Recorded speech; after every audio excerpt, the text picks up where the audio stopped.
Item ಯಾವುದೇ ಇರಲಿ try ಮಾಡಿ ಆಚಿ ಚಿಕನ್ ಮಸಾಲಾ. ದಲಿತ ದಂಪತಿಯನ್ನ ದೇವಸ್ಥಾನದಿಂದ ಹೊರಗೆ ಕಳಿಸಿದ ಪ್ರಕರಣಕ್ಕೆ ಸಂಬಂಧಪಟ್ಟಂತೆ ಆ ದಂಪತಿಯನ್ನ ದೇವಸ್ಥಾನಕ್ಕೆ ಕರೆದುಕೊಂಡು ಹೋಗಿದ್ದಾರೆ ತಹಶೀಲ್ದಾರ್. ದಲಿತ ದಂಪತಿಗೆ ದೇಗುಲದಿಂದ ಹೊರ ಕಳಿಸಿದ ಪ್ರಕರಣ ಇದು. ನವ ದಂಪತಿಯ ದೇಗುಲ ಪ್ರವೇಶವಾಗಿದೆ. ನವ ದಂಪತಿಗೆ ದೇಗುಲ ಪ್ರವೇಶ ಮಾಡಿಸಿದ್ದಾರೆ ತಹಶೀಲ್ದಾರ್. ತುರುವೇಕೆರೆ ತಾಲೂಕಿನ ಗೋಣಿ ಗ್ರಾಮದಲ್ಲಿ ನಡೆದಿದ್ದಂತಹ ಘಟನೆ. ಅರಸಮ್ಮ ದೇವಿ ದೇವಾಲಯಕ್ಕೆ ಕರೆದುಕೊಂಡು ಹೋಗಿದ್ದಾರೆ ತಹಶೀಲ್ದಾರ್. ಸವರ್ಣೀಯರು ಮತ್ತು ದಲಿತರ ನಡುವಿನ ಸಂಘರ್ಷಕ್ಕೆ ಬ್ರೇಕ್ ಹಾಕಲಾಗಿದೆ.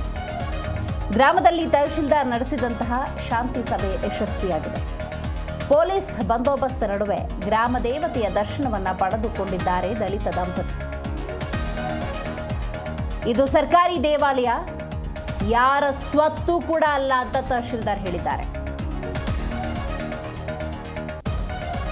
ಜಾತಿಯ ವಿಷ ಬೀಜವನ್ನು ಬಿಟ್ಟುಬಿಡಿ, ಬಸವಣ್ಣನವರ ತತ್ವವನ್ನ ಪಾಲಿಸಿ ಅಂತ ಗ್ರಾಮಸ್ಥರಿಗೆ ತಹಶೀಲ್ದಾರ್ ಪಾಠ ಕೂಡ ಮಾಡಿದ್ದಾರೆ. ಜೊತೆಗೆ ಕಾನೂನು ಏನೇನು ಹೇಳುತ್ತೆ ಅನ್ನೋದನ್ನ ಗ್ರಾಮಸ್ಥರಿಗೆ ತಿಳಿಸಿದ್ದಾರೆ. ಪೊಲೀಸ್ ಬಂದೋಬಸ್ತ್ನಲ್ಲೇ ಅರಸಮ್ಮನ ದೇಗುಲಕ್ಕೆ ನವದಂಪತಿಯನ್ನ ತಹಶೀಲ್ದಾರ್ ಕರೆದುಕೊಂಡು ಹೋಗಿದ್ದಾರೆ.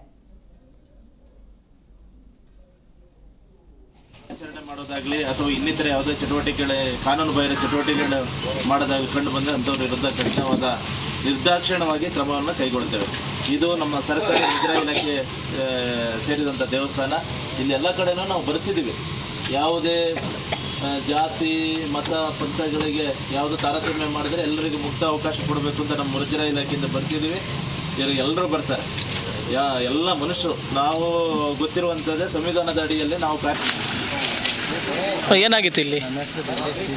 ಹಾಂ, ಫೆಬ್ರವರಿ 19ನೇ ತಾರೀಕು ನಾವು ದೇವಸ್ಥಾನವನ್ನು ಪೂಜೆ ಮಾಡ್ಕೊಂಡಿದ್ವಿ. ಆಗ ಬೇರೆ ಜಾತಿಗೆ ಸೇರಿದಂಥ ಜನ, ಅಂದರೆ ಗೌಡ ಜಾತಿಗೆ ಸೇರಿದಂಥ ಜನ ನಮ್ಮನ್ನು ಆಚೆ ಹಾಕಿದ್ರು. ನಿಮಗೆ ಇಲ್ಲಿ ಪ್ರವೇಶ ಇಲ್ಲ, ಇಲ್ಲಿ ಕೀಳು ಜಾತಿಗಳು ಏನಿಲ್ಲ. ಆದರೆ ಇವತ್ತು ತಹಸೀಲ್ದಾರ್ ಪೊಲೀಸರು